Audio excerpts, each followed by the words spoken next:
Hormuz में ईरानी ship के कब्जे से जुड़ी बड़ी खबर है। TV9 के पास ईरानी जहाज हमले का एक्सक्लूसिव वीडियो है और वीडियो में ईरानी जहाज पर फायरिंग की आवाज आती है। अमेरिकी जहाज से कई राउंड फायर किया जाता है। ईरानी जहाज टुस्का पर फायरिंग की गई है, जिसका वीडियो ये देखिए सामने जो आप देख रहे हैं। अमेरिका की तरफ से ईरान के जहाज को किया गया target. Motor vessel Tosca, vacate your engine room.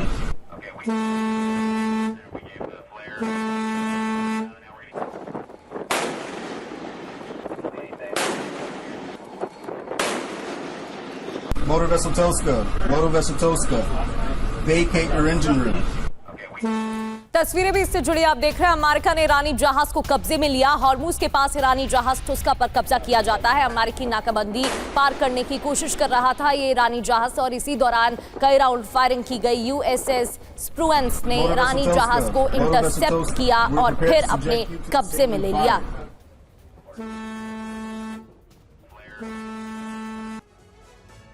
तो देखिए हॉर्मुज में हालात बिगड़ चुके हैं। ईरानी जहाज पर फायरिंग की गई है। ईरान के बंदरगाह बंदर अब्बास की ओर यह जहाज पड़ रहा था। अमेरिकी नेवी ने 6 घंटे तक वीडियो से बार बार चेतावनी दी और जहाज नहीं रुका तो अमेरिकी सेना ने कई राउंड फायरिंग कर दी।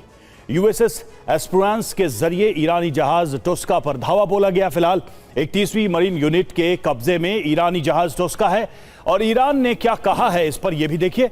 फायरिंग को सीज फायर का उल्लंघन बताया है। अमेरिका को जवाबी हमले की धमकी भी दी है। आगे क्या हो सकता है?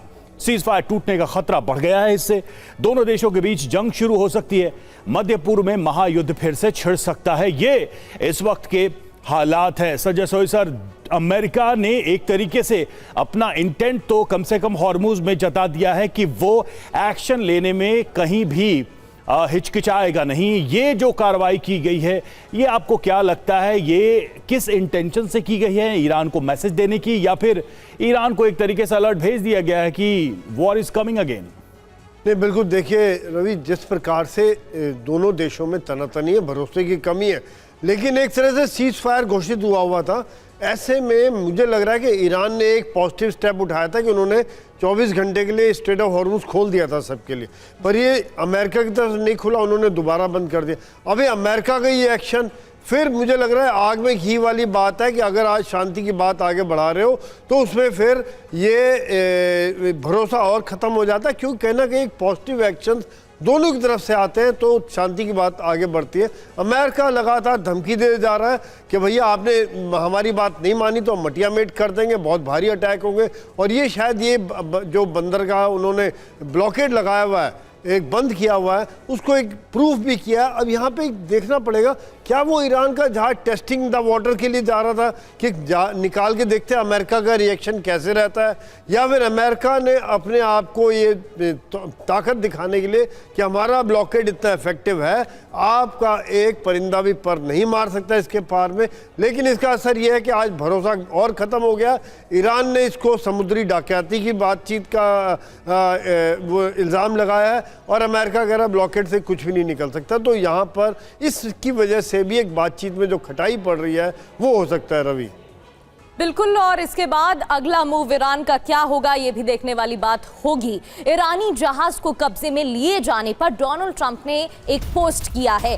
अमेरिकी राष्ट्रपति डोनाल्ड ट्रंप की तरफ से पोस्ट किया गया। कार्गो शिप पर फायरिंग से ईरान भड़का हुआ है। दूसरी ओर IRGC ने बदला लेने की धमकी दी है।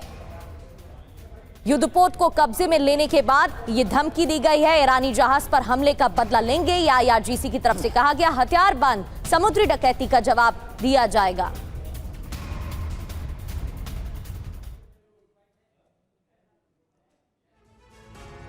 और देखिए ईरानी जहाज पर अमेरिकी जो कब्जा हुआ है, कल से युद्ध का क्या नया चैप्टर शुरू हो जाएगा अगर जवाब देता है ईरान। तो ईरान का कार्गो जहाज है टुस्का और टुस्का की लंबाई 900 फीट है। विमान वाहक पोत जितना यह भारी है, 66,432 टन माल ढोने की क्षमता है। अब तक कितने ईरानी जहाज रोके गए हैं ये भी जान लेते हैं। 13 अप्रैल को अमेरिकी नाकाबंदी शुरू हुई। 25 कमर्शियल जहाजों को अब तक रोका गया है। ज्यादातर ईरानी पोर्ट से आने जाने वाले जहाज हैं ये। टुस्का पहला जहाज है जिस पर फायरिंग भी की गई और उसे रोका भी गया। बड़ी बात यह कि ईरानी जहाज अमेरिका के कब्जे में होने से सीज फायर टूट सकता है। प्रगति सीधा सा संकेत यही है कि अमेरिका कहीं से भी अपनी पकड़ ईरान पर कमजोर नहीं करना चाहता है। बिल्कुल, और उसको लेकर लगातार पोस्ट भी किए जा रहे हैं। ये बताने की कोशिश की जा रही है कि अमेरिका की तरफ से कैसे दबाव बढ़ाया जा रहा है। ओपी तिवारी सर, अमेरिका की तरफ से लगातार चेतावनी दी जा रही है। जो डेलीगेशन जाने वाला है उसको लेकर भी सही जानकारी नहीं दी जा रही है कि कौन कौन डेलीगेशन में शामिल होगा। जेडी वैंस वो शख्स जिनको लेकर कहा जा रहा था कि वो नरमी दिखा रहे थे युद्ध को लेकर, थोड़ी सॉफ्टनेस उनकी तरफ से बरकरार की जा रही थी। पिछली बार भी जब वो पहली वार्ता के दौरान मौजूद थे तो उनकी तरफ से सहमति बन सकती है कई मुद्दों पर, ऐसा माना जा रहा था। अब जब डोनाल्ड ट्रंप की तरफ से बयान आया है कि जेडी वैंस शामिल नहीं होंगे, क्या इसको भी इस रूप में देखा जा सकता है कि अमेरिका और अग्रेसिव होकर अटैक कर सकता है? प्रगति, अमेरिका ट्रंप, सच अमेरिका तो नहीं कहूँगा, ट्रंप एग्रेसिव होने की कोशिश कर रहे हैं। जिस तरीके से स्टेप्स लिए जा रहे हैं, जहाज़ को रोका आपने, ये एक बहुत गलत स्टेप है और इंडिकेशन दिखाना चाहते हैं कि हम पावरफुल है और हम प्रेशर दबाना चाहते हैं। अब ईरान कितना संभालेगा, कितना इसका देखेगा, ये है तो समझने की बात है, समय लगेगा थोड़ा देखने में। अब जिस तरीके से ट्रंप की गलती हो रही है, इनके फ्रिगेट्स, इनके एयरक्राफ्ट कैरियर सब अरेबियन सी में डिप्लॉयड हैं। तो इन्होंने ये सोच लिया होगा कि हमारी नेवी इतनी स्ट्रांग है कि हॉर्मुज़ को हम पूरा कंट्रोल कर सकते हैं, जबकि वास्तविकता में असलियत में ऐसा है नहीं। इतना आसान नहीं है। हॉर्मुज़ वो 30 किलोमीटर लंबा हो, जो नेविगेबल वाटर है 5 से 6 किलोमीटर के बस में चौड़ा है, और वो हर हालत में ईरान के जो आर्टी फायर या छोटे छोटे मिसाइल बोट्स उसके बस में है। ये ज़रूरी है कि सीज़ फायर का उल्लंघन ईरान फिलहाल नहीं कर रहा है। और लेकिन ये जो बात आप कह रहे हैं कि ये सच, जो इसकी बातचीत जो इस्लामाबाद में होने वाली है, ट्रंप ने जिस तरीके से जेडी वांस को हटाया है, ये एक बहुत गलत मैसेज दिया है। बिकॉज ईरान भी चाहता है कि एक सॉफ्ट लाइनर हो जो मिडिल बात फॉलो कर सके। नहीं तो फिलहाल उनकी टीम में तो वो इनकी जो गोल्फ पार्टनर हैं या सन इन लॉ यही जा रहे हैं। तो ये अमेरिका को रिप्रेजेंट करते हैं कि ट्रंप को रिप्रेजेंट करते हैं, ये देखने की बात है। अब देखिए क्या होता है। और फिलहाल ईरान की टीम पहुंचेगी कि नहीं पहुंचेगी, एक बहुत बड़ा सवाल है। बिल्कुल सर, और अगर ये बातचीत आगे भी बढ़ती है तो माहौल उसके पहले ही खराब होता दिखाई दे रहा है। और देखिए, कार्गो शिप पर फायरिंग से ईरान भड़का है। IRGC ने बदला लेने की धमकी दी है।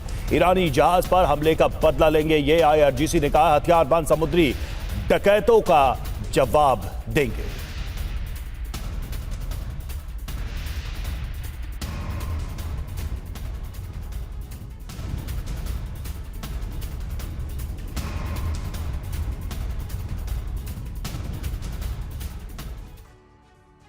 तो स्ट्रेट ऑफ हॉर्मुज में टेंशन बढ़ गई है और टुस्का पर जुबानी जंग भी अब देखने को मिल रही है। डोनाल्ड ट्रंप की तरफ से क्या कहा गया और ईरान कैसे भड़कते हुए बयान दे रहा है। नाकाबंदी नहीं मानने पर एक्शन लिया गया, वहीं ईरान का कहना है कि ये अमेरिका की समुद्री डकैती है। बिल्कुल, ट्रंप के बयान की बात करें, यूएस का मजबूत और सफल ऑपरेशन ट्रंप ने इसे बताया है। ईरान भड़का हुआ, इस बार ईरान की तरफ से फायरिंग सीज फायर का उल्लंघन है, ये कहा जा रहा है। सीज फायर को लेकर सवाल उठाया जा रहा है ईरान की तरफ से। वहीं नाकाबंदी से ईरान को बड़ा नुकसान हो रहा है, डोनाल्ड ट्रंप का दावा। बयान ईरान की तरफ से कहा गया कि इसका जल्द मुंह तोड़ जवाब दिया जाएगा, अमेरिका को अंजाम भुगतना होगा।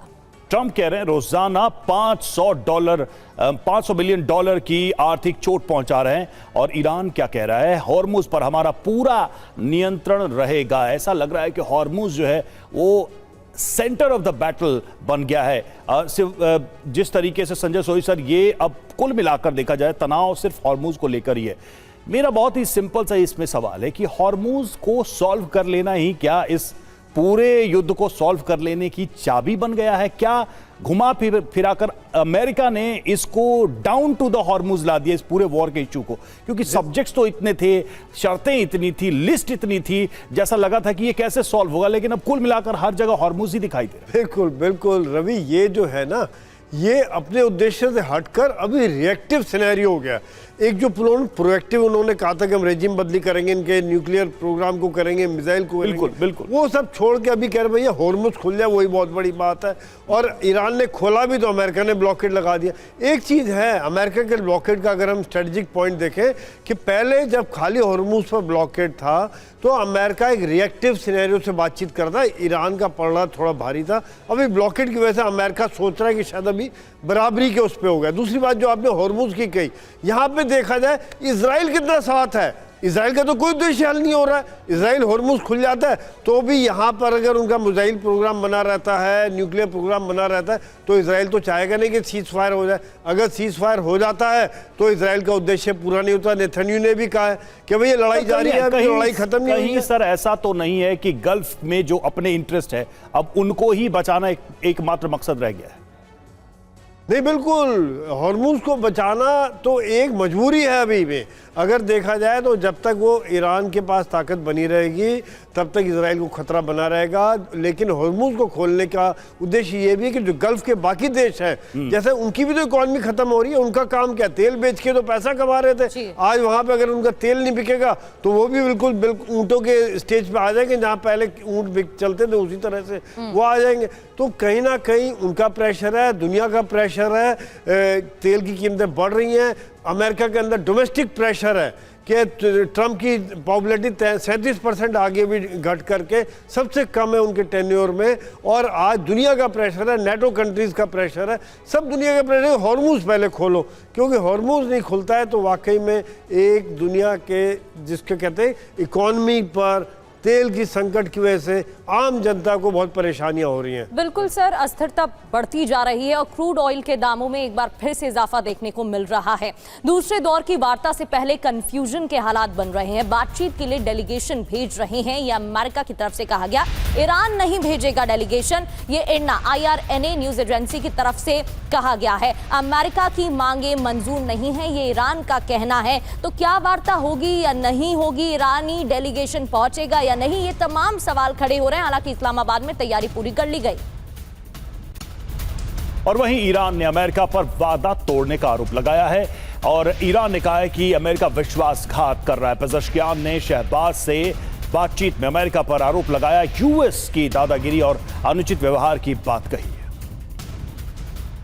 पाकिस्तान के प्रधानमंत्री ने ईरानी राष्ट्रपति मसूद पेज़ेश्कियान से बात की है। शहबाज शरीफ ने पेज़ेश्कियान से फोन पर बात की और शहबाज ने बातचीत को सौहार्दपूर्ण बताया।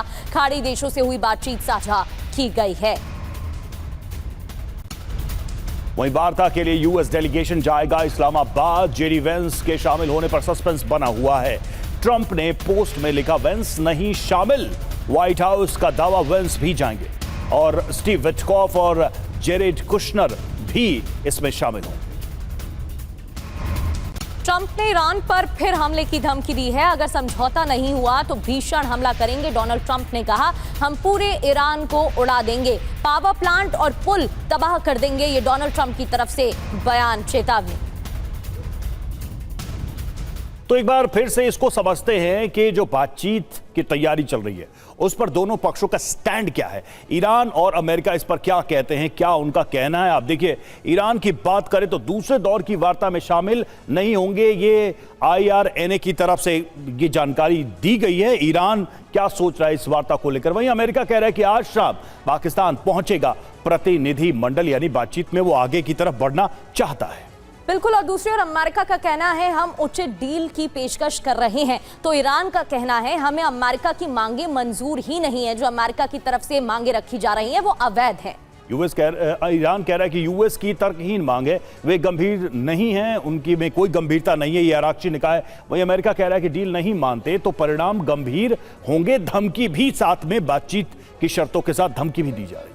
वहीं किलिंग मशीन का खत्म होने का समय आया है, ये डोनाल्ड ट्रंप की तरफ से चेतावनी दी गई है। तो ईरान का कहना है यूएस कूटनीति के साथ विश्वासघात कर रहा है, या अब्बास अराक्ची की तरफ से कहा गया है। बड़ी बातें क्या हैं उस पर भी हम गौर करें। सबसे बड़ी बात यही है कि एक अविश्वास का माहौल प्रगति बन चुका है बातचीत शुरू होने से पहले। बिल्कुल। ओपी तिवारी सर, जिस तरीके से अमेरिका की तरफ से बयान सामने आ रहे हैं ऐसा ही लग रहा है डोनाल्ड ट्रंप धमका रहे हैं, डरा रहे हैं, प्रेशर टैक्टिक्स बनाने की कोशिश कर रहे हैं। लेकिन यह भी समझना जरूरी है ये वही ईरान है जिसकी तरफ से जब हमले किए गए थे तो अब्राहम लिंकन कई किलोमीटर पीछे हटा था। तो एक तरफ जहां अमेरिका धमकी दे रहा है कि उसकी तरफ से हमले किए जाएंगे, तो ईरान भी तो कह रहा है कि वो पीछे नहीं हटने वाला।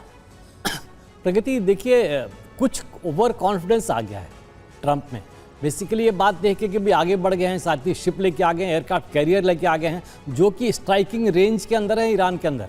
ईरान भी नहीं चाहता था कि वॉर आगे बढ़े, ईरान भी चाहता था कि समझौता हो। अमेरिका के सिटीजन भी चाहते हैं, लेकिन ट्रंप चाहते हैं, ट्रंप सोचते हैं कि हम हमारी कंडीशन पर हो, लेकिन वो रोज़ स्टेटमेंट बदलते रहते हैं। अभी फिलहाल जो ये बात चल रही है, जैसे आपने प्रश्न चुका हुआ कि ये इनको बहुत ज़्यादा ओवर कॉन्फिडेंस हो गया है और अरेबियन सी में चले गए हैं। अब जिस तरीके से जो वार्ता हुई थी या जो कंडीशंस लगाए थे उसके अनुसार ये शिप पर फायर करना कहीं उचित नहीं था। ईरान एक टैक्टिकल मूव अवश्य करेगा, हमें समय का इंतजार होगा जब एक साथ स्ट्राइक करेगा और अमेरिका को नुकसान सहना पड़ेगा। बीच में ये बात ऐसी हुई थी, थोड़ी खबर ये आई थी कि अब ईरान के अंदर पॉलिटिकल एलिट और मिलिट्री एलिट में थोड़े डिफरेंसेज आ गए थे, काफ़ी डिफरेंस आ गए थे। उस डिफरेंस का फायदा उठा के ट्रंप सोच रहे थे कि शायद हम आगे बढ़ जाए, लेकिन IRGC के स्पोक्स पर्सन है, IRGC के जो लीडर्स हैं, उन्होंने अब टफ स्टैंड ले लिया है और यहाँ तक कि ईरान के भी लोग सामने आ गए हैं कि हम अमेरिका की हर शर्तों पर मानने के लिए तैयार नहीं हैं। अभी जैसे अभी सोई साहब बता रहे थे, जो पहले कंडीशन थी न्यूक्लियर की वो खत्म हो गई है और स्टेट ऑफ हार्मुज को तो वेपन बना दिया है। एक ही इस वॉर का आउटकम हुआ है कि state of Hormuz has become a weapon, एक वेपन बना दिया। कैसे करेंगे? अभी एक शिप आसानी से कब्जा कर लिया, ईरान इतना लाइटली नहीं लेगा, ईरान भी समय के अनुसार वेट करेगा। ईरान ने इनकी जो GPS है, जिसके ऊपर इनकी शिप की नेविगेशन सिस्टम निर्भर करती है, उसको इंटरफेयर करने के लिए तरीका एक बार वो अपना डेमो दिखा चुका है कि मैं कैसे इंटरफेयर करके आपकी नेविगेशन सिस्टम बर्बाद कर सकता हूं। तो ये ट्रंप की ये चूक होगी अगर ये ज़्यादा आगे बढ़ाएंगे, अब बशर्ते बात ना करें। अब जिस तरीके से अपने वाइस प्रेसिडेंट को टीम से हटाना किया है, ये इनके लिए एक वाटरलू शामिल हो सकता है और इनके जो अपने लोग हैं जो इनके एक गोल्फ पार्टनर हैं और इनके दामाद हैं, इनको भेजा हुआ, खाली इनको भेजना चाहते हैं। अभी क्या चलेगा? अब पिछले 1 महीने से हम देखे जा रहे हैं कि जब भी एक बार होता है कुछ ऐसा इंडिकेशन देते हैं कि इसमें वो शेयर मार्केट को काफ़ी उतार चढ़ाव होता है और ऑयल कंपनी वाले जो मालिक है वो बहुत पैसा कमाते हैं। तो इस तरीके से लग रहा है कि ट्रंप वॉर के साथ साथ अपने लोगों को और कुछ फ़ायदा या अपना कुछ सेलेक्ट लॉट है उनको फ़ायदा उठाने के लिए शेयर मार्केट में उथल पुथल करने के लिए कुछ स्टेटमेंट देते हैं और कुछ गलत डिसीजन भी लेते हैं। अब जहाँ तक इनका सवाल है, अमेरिका का खर्च बढ़ता जा रहा है। जैसे आप बता रहे थे, अमेरिका का मिलिट्री खर्चा बहुत ज़्यादा हो गया। इवन जो ऑयल बढ़ी है उससे भी करीब $1 बिलियन रोज खर्चा बढ़ रहा आगे के। वहाँ की जनता परेशान हो चुकी है। अब ये ट्रंप सोच रहे हैं कि अरेबियन सी में आके अब पूरी नेवल शिप को इतनी बड़ी को एक्सपोज करके रखा हुआ है, एयरक्राफ्ट कैरियर इतना सबसे ज़्यादा वनरेबल होता है, इतना बड़ा टारगेट है तो 4 मिसाइल लॉन्च की कोई हिट कर जाएंगी। लेकिन ये मेरे ख्याल से ईरान भी नहीं चाहता था कि अभी कुछ करे, ताकि ईरान की बर्बादी बहुत हो चुकी है। लेकिन अगर ये शुरुआत ऐसे करते रहेंगे ट्रंप, तो ईरान अवश्य ही कोई अच्छे तरीके से, मजबूत तरीके से जवाब देगा जो ट्रंप को अपनी शक्ल अपने अमेरिकन सिटीजन को दिखाने के लिए लायक नहीं रहेगी और इनका नुकसान होगा। बिकॉज रणनीति तो इसको लेकर बनाई जा रही है कि हमले किए जाएंगे। एक और बड़ी खबर है, अमेरिका की नाकाबंदी पर ईरान भड़का है। बाब अल मंदेब से गुजरने वाले जहाजों IRGC कमांडर की धमकी सामने आई है। बाब अल मंदेब में अब पहले से ज्यादा सावधान रहे, ये IRGC कमांडर की तरफ से कहा गया। जिस तरीके से हालात बनते हुए नजर आ रहे हैं उसको देखते हुए ही ये नाराजगी है। नाकाबंदी अमेरिका की तरफ से स्ट्रेट ऑफ हॉर्मुज में की गई। 6 दिशाओं से जहाजों पर हमला संभव, IRGC कमांडर का ये बयान, चेतावनी। तो देखिए नाकेबंदी का बदला क्या हो सकता है। बाब अल मंदेब, जी हाँ, बाब अल मंदेब क्या है इसे समझिए। हॉर्मुज के बाद यमन जिबूती के बीच का ये जल मार्ग है। खाड़ी के तेल उत्पादक देशों का आखिरी समुद्री रास्ता है ये। ईरान समर्थित प्रॉक्सी हूथी का बाब अल मंदेब में प्रभाव है। बाब अल मंदेब क्यों अहम है? तो 20,000 से ज्यादा जहाज इस समुद्री रास्ते से गुजरते हैं। 6.2 मिलियन बैरल तेल रोज बाब अल मंदेब के रास्ते से जाता है। हूती ने हमला किया तो तेल निर्यात के रुकने की आशंका है। तेल रूट बंद होते ही दुनिया में तेल के लिए हाहाकार मचेगा। बड़ी बात क्या है, स्ट्रेट ऑफ हॉर्मुज बंद होने से तेल सप्लाई ठप हो जाएगी। बाब अल मंदेब बंद होने से वैश्विक मंदी का खतरा बढ़ जाएगा। तो ये एक विकल्प हो सकता है जवाब देने का। सोईसर जवाब देने की स्थिति में, इस तरह के जवाब देने की स्थिति में क्या ईरान है पहले ही हॉर्मुज को वेपनाइज करके क्या उसका रिजल्ट हुआ है ये हम तो देख रहे हैं।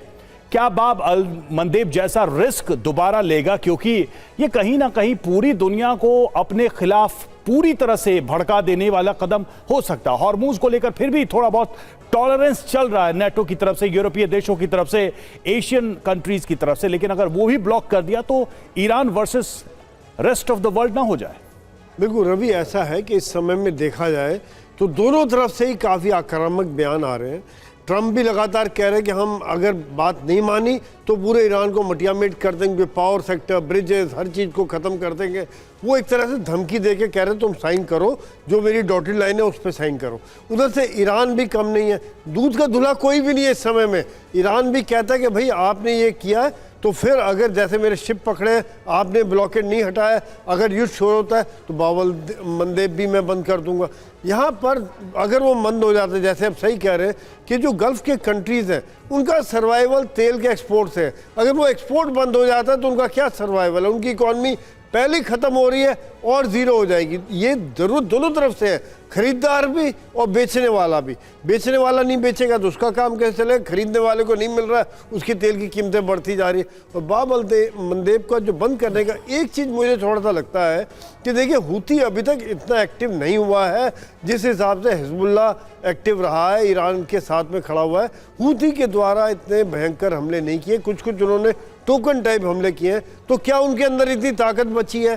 क्या उनकी लीडरशिप अभी पूरी तरह से साथ में है? क्योंकि वो एक थोड़ा इंडिपेंडेंट टाइप ऑर्गेनाइजेशन है।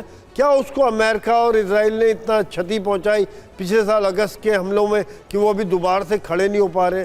कई चीज़ें जहाँ पे निकल के आ रही हैं, लेकिन अगर वो बंद हो जाता है तो इसके परिणाम डेफिनेटली बहुत भयावह होंगे। और जैसे आपने सही कहा है कि पूरी दुनिया ही फिर ईरान के खिलाफ खड़ी हो जाएगी, जो अभी भी नेटो देश या कुछ देश उसके खिलाफ खुल के नहीं आए हैं। रवि, बिल्कुल, और अस्थिरता और ज्यादा बढ़ जाएगी और इसका खामियाजा और देशों को भुगतना होगा। आगे बढ़ते हुए बात करेंगे इजरायल के रुख पर भी, लेकिन IRGC ने अमेरिका से बदला लेने की धमकी दी है। इससे जुड़ी खबर आपको बताते हैं। ईरानी जहाज पर हमले का बदला लेंगे। IRGC ने कहा कि हथियार बंद समुद्री डकैती का जवाब दिया जाएगा। तो इसको समुद्री डकैती ईरान की तरफ से कहा गया। अमेरिका ने टुस्का को कब्जे में लिया, जिसको लेकर यह बयान IRGC ने दिया। और ईरान के विदेश मंत्रालय के प्रवक्ता इस्माइल बकाई का बयान आया है। अमेरिका ने किया सीज फायर का उल्लंघन, ईरानी बंदरगाहों और तटीय क्षेत्र की नाकेबंदी की। अमेरिकी नाकेबंदी गैर कानूनी और आपराधिक है। अमेरिका ने संयुक्त राष्ट्र चार्टर का उल्लंघन किया है। स्ट्रेट ऑफ हॉर्मुज से रविवार को एक भी जहाज नहीं गुजरा, कोई जहाज नहीं गुजरा। ईरान ने 2 जहाजों को फारस की खाड़ी में आने से रोका। मरीन टैंकर के वीडियो में कई जहाज लंगर डाले नजर आए। ईरान ने फिर से हॉर्मुज स्ट्रेट की नाकाबंदी की है। 24 घंटे बाद ही वापस से ब्लॉक किया गया। तो देखिए हॉर्मुज पर बढ़ा संकट, जंग का ऐलान क्या हो सकता है जल्द। देखिए अमेरिका की तैयारी क्या है, तो अमेरिका और ईरान की धमकी क्या है। ईरानी शैडो फ्लीट से जुड़े जहाजों पर एक्शन लेने की तैयारी है। ईरान कह रहा है जवाब देने के लिए एयर स्पेस फोर्स तैयार है हमारी, और ईरान के तेल टैंकरों पर को जब्त करेगी यूएस नेवी। ये अमेरिका धमकी दे रहा है। ईरान कह रहा है कि नाकेबंदी नहीं हटी तो हमले हम भी शुरू कर देंगे। ईरान की तरफ से ये चेतावनी। अमेरिका समंदर में ईरानी टैंकर पर होगा एक्शन, तो ईरान कह रहा है खाड़ी देशों में बंदरगाहों को ध्वस्त कर देंगे, यानी बड़ा हमला करेंगे। अमेरिका की तरफ से कहा गया नेवी के टारगेट पर सभी ईरानी तेल टैंकर है। ईरान कह रहा है अमेरिकी नाकेबंदी से वर्ल्ड वॉर का खतरा बना हुआ है। तो देखिए ईरान ये चेतावनी दे रहा है, वर्ल्ड वॉर की चेतावनी दे रहा है। अब तिवारी सर, ये तो मतलब अगर ईरान को ही चलिए सीरियसली लेते हैं, ट्रंप को नहीं लेते हैं, ईरान को ही गंभीरता से लेते हैं, तो ईरान तो साफ साफ कह रहा है कि भाई अगर यहां से रास्ता बिगड़ता है तो हम एक टोटल वॉर में चले जाएंगे, जो कि वर्ल्ड वॉर में भी कन्वर्ट हो जाएगा। वर्ल्ड वॉर का मतलब क्या कि ईरान कुछ ऐसा कर दे जिससे अमेरिका या दूसरे देश भी एक गठबंधन बनाकर खिलाफ आ जाएं, न्यूक्लियर वॉर तक की बात हो सकती है। आप इसका एक्सटेंशन यहां तक देख पा रहे हैं क्या? रवि देखिए, वर्ल्ड वॉर ये देश ईरान के सपोर्ट में अवश्य हैं और सामने से नहीं आएंगे। प्रत्यक्ष रूप से सामने में सपोर्ट में आना और अपने आर्मामेंट्स उतारना, अपने जवान को उतारना, ये वर्ल्ड वॉर का शेप होगा। लेकिन जहाँ तक वर्ल्ड वॉर का सवाल है, देखिए जिस तरीके से हेल्प मिल रही है, दूसरे देशों को हेल्प कर रहे हैं, पर्टिकुलरली रशिया और यूक्रेन में देखा जिसे 25-26 देश यूक्रेन को हेल्प कर रहे थे। वर्ल्ड रूप का एक तरीका था, वर्ल्ड वॉर का एक रूप है, वो भी सामने से भले नहीं लड़ रहा है, तो वर्ल्ड वॉर तो चल ही रहा। अब ईरान का जहाँ तक सवाल है, देखिए सबसे ज़्यादा परेशानी इस समय जो होगा अरब देशों को, मिडिल ईस्ट के देशों को हो रहा है।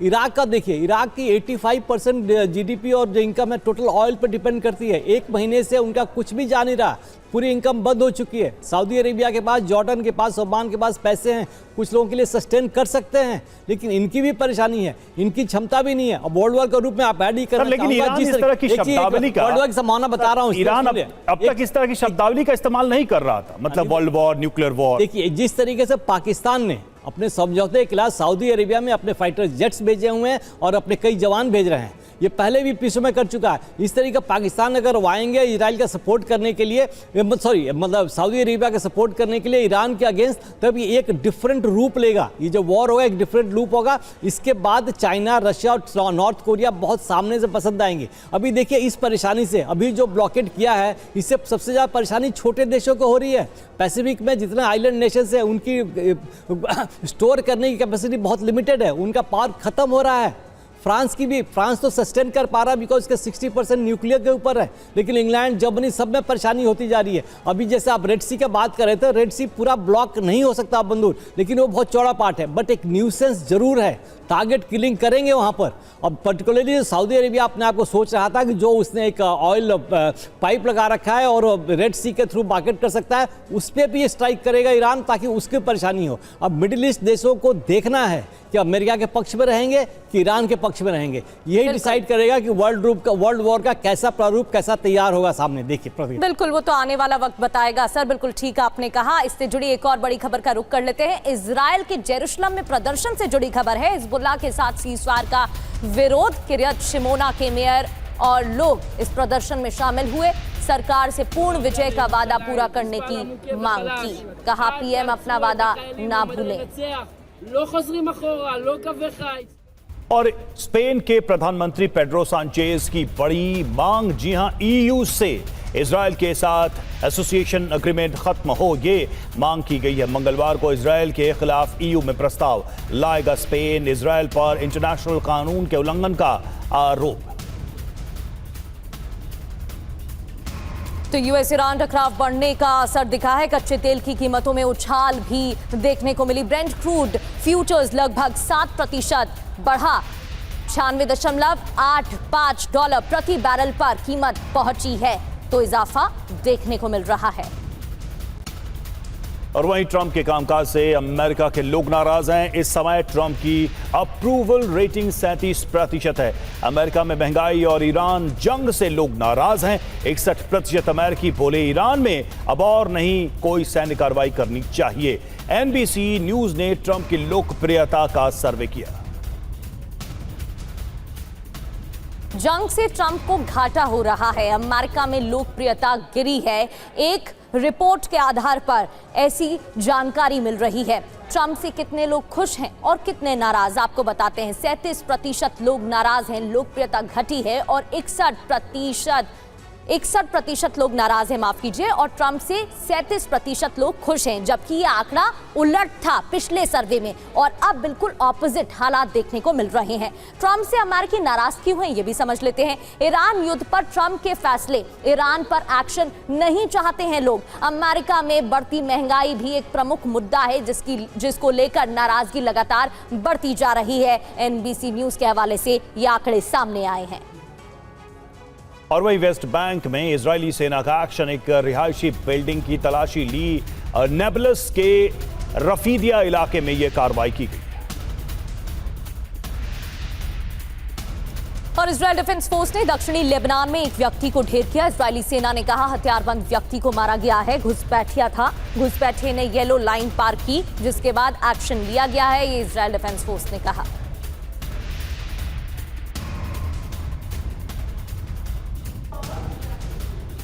और लेबनानी मीडिया के हवाले से बड़ी खबर है, इजरायल और लेबनान के बीच दूसरे दौर की बात होगी। इसी हफ्ते इजरायल और लेबनान में सीधी बातचीत, संघर्ष विराम बढ़ाने पर होगी बातचीत, लेबनानी मीडिया के हवाले से। इजरायल डिफेंस फोर्स ने दक्षिणी लेबनान में फॉरवर्ड डिफेंस लाइन की घोषणा की है। सोशल मीडिया पोस्ट में नक्शा दिखाते हुए ये घोषणा की गई। इस मैप में देखा गया लेबनान के कई इलाके इजरायल डिफेंस फोर्स के नक्शे में शामिल है, यानी कि इजरायल डिफेंस फोर्स के इलाके में दिखाए गए हिजबुल्लाह के ठिकानों को तबाह करेंगे, इजरायल डिफेंस फोर्स ने चेतावनी दी। और इजरायल पहुंचे अर्जेंटीना के राष्ट्रपति Javier Milei. Israeli PM Netanyahu से की मुलाकात और नेतन्याहू ने माइली को इजरायल का दोस्त बताया। इजरायल और अर्जेंटीना पहले से अधिक मजबूती से एक साथ खड़े हैं, नेतन्याहू का बयान। और बड़ी बात यह भी कि बेंजामिन नेतन्याहू ने कहा लड़ाई अभी खत्म नहीं हुई है, हम ईरान के साथ युद्ध में हैं। ईरान युद्ध में बड़ी सफलताएं हासिल की हैं। किसी भी पल नए घटनाक्रम सामने आ सकते हैं, नई घटना हो सकती है।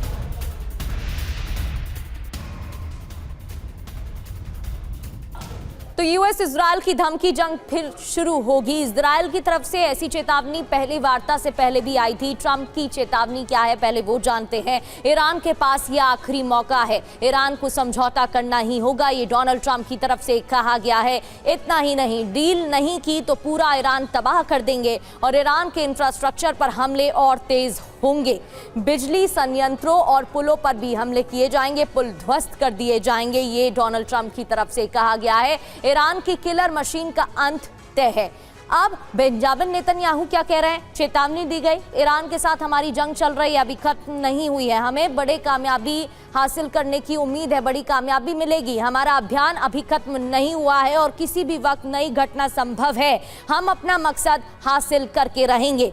ईरान ने भी चेतावनी दी है। ईरान का क्या कहना है? इस बीच ईरानी विदेश मंत्री अब्बास अराक्ची ने बयान दिया, ईरान अपने हितों की पूरी रक्षा करने वाला है, हम अपनी पूरी शक्ति का इस्तेमाल करेंगे। सीज फायर का उल्लंघन अमेरिका कर रहा है, बंदरगाह और जहाजों पर हमले बर्दाश्त नहीं की जाएगी, ये भी कहा गया।